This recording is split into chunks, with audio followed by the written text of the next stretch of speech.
جوونی اجلش رسیده بود، هر کاری میکردن سکرات مرگ بهش فشار میآمد، چشمش اینطوری سرخ میشد، جانش بالا نمی آمد، روحش در نمی آمد.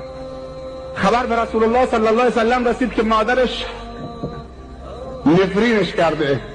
مادرش طلبید، گفت مادر این پسر تویه؟ گفت بله.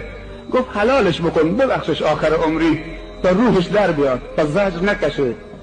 گفت نمیتونم حلالش بکنم، اونقدر به من بی احترامی کرده که حدی نداره، اصلا از دلم در نمیاد.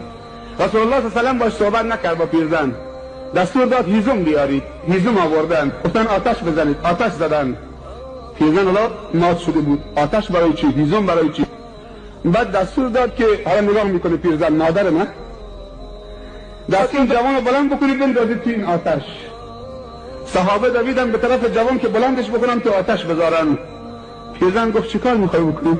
گفت تو حلالش نکردی، نبخشیدش، اگر تو حلالش نکنی روز قیامت باید تو جهنم بسوزه. اینجا بود که مادر یک پارچ خودش فراموش کرد و محبت مادری گل کرد، دوید همینجور بچه‌ش تو آغوش گرفت و نوازش کرد و حلالش کرد. عاطفه مادر چقدره؟ تا حلالش کرد روح پسرش هم بالا آمد.